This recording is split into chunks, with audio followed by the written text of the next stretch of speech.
Welcome to the Confident Fit Women podcast, the number one podcast for women who want to lose weight in a sustainable and non-restrictive way. And as you guys know, I go live as well on my Facebook page, which is Morley Coaching, and my Instagram, which is Salome Abigail. So if you guys also want to watch this live, you are more than welcome to. I'm so excited to come on back after dental surgery for a little bit.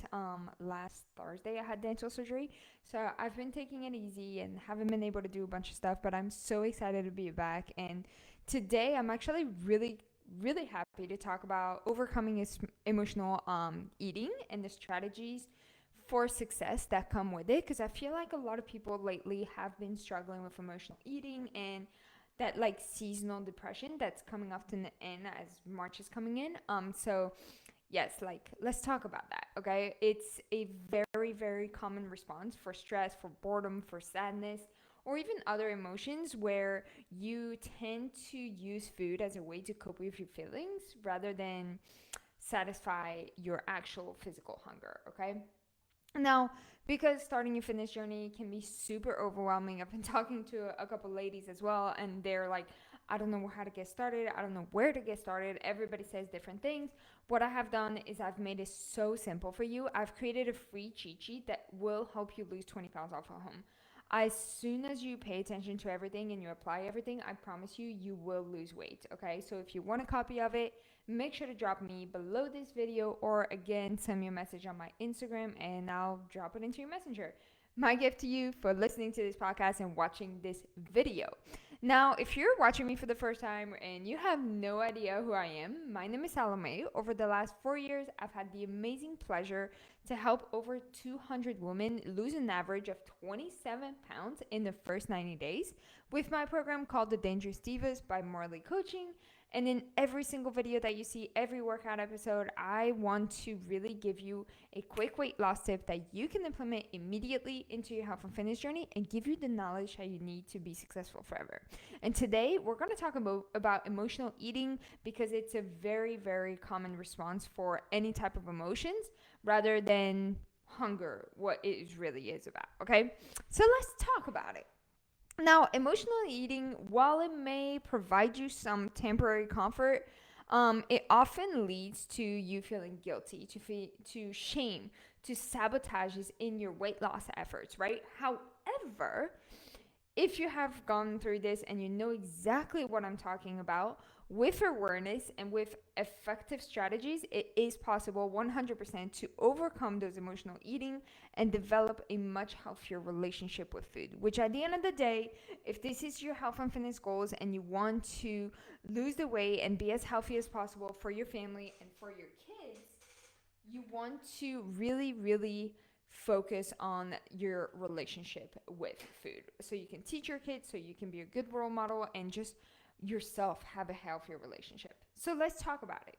It's a like 8-step process or something like that, and we're going to take them one by one. So the first thing you need to do is that whenever you are struggling with emotional eating, you need to identify your triggers.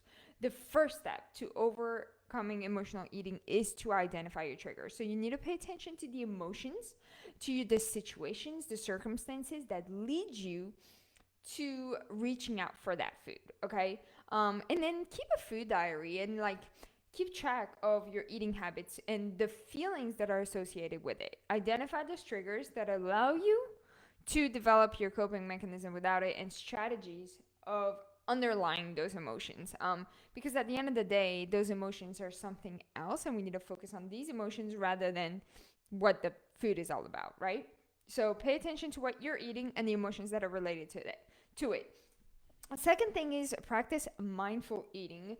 It's really just paying attention to your food, the way that your body is telling you, hey, I'm hungry, your eating habits, without feeling judgmental towards yourself. And I know a lot of you guys that are listening and watching, you're like, but I'm so hard on myself, and you're always so hard on yourself.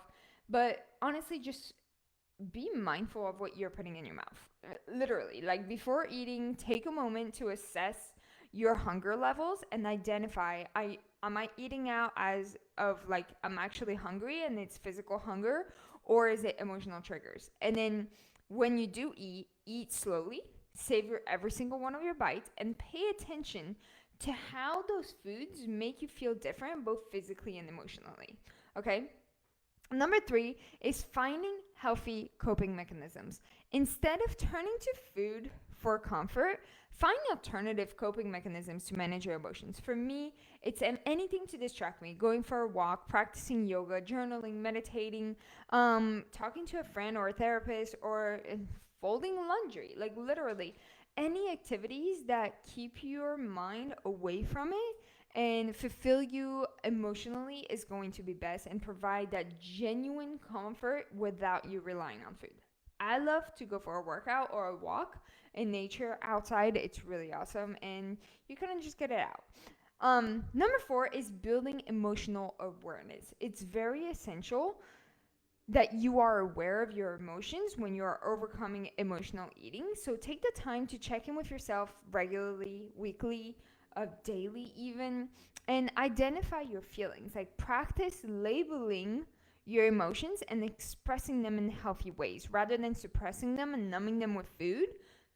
Express them, bring them up, right? Learn to sit with uncomfortable emotions and process them one step at a time instead of turning to food for comfort. And it's really going to reduce that urge as well. Okay. Number 5 is really just creating a support system. I have a couple clients that we walk through this every single day, whether it is your friends, your family members, a therapist that can provide you some encouragement, some guidance, some accountability, somebody that can listen to you, that you'll be able to share your struggles and your successes with others, but that can also offer you empathy and support and be like, hey, let's work on this and give you different strategies and solutions. Like with one of my clients, every single night, she sends me a journal of how she felt at the end of the day and what kind of emotions led to emotional eating, if there was any. Number 6, honestly, this is the biggest one, is practicing self-compassion. Be compassionate and kind to yourself. That is going to be huge in overcoming your emotional eating journey.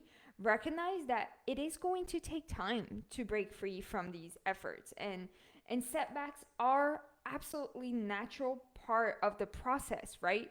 Treat yourself with the same level of understanding and compassion that you would offer a friend that's going through the exact same thing. But honestly, be a lot less hard on yourself. It's going to help you and take you a long way. Number 7, distract yourself. I mean, literally, like, distract yourself. Do anything when you're feeling that urge of emotionally eating. Distract yourself with anything not related to food.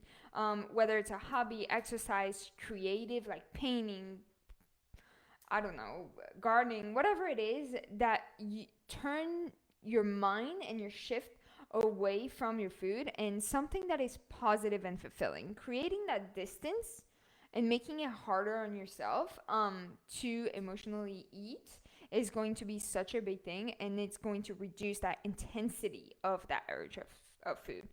And then number 8, if you're really, really struggling, definitely talking to somebody about it. It's not bad, but definitely don't hesitate to seek professional help with it. I am not a therapist. I'm a health and fitness coach, but I do help out with those things that are going to help you with your health and fitness goals, of course. So if you follow these 7 steps and really, really focus on the first one, which is identifying your triggers, I promise you, your self-awareness is going to be better. Your mindful eating practices are going to get better.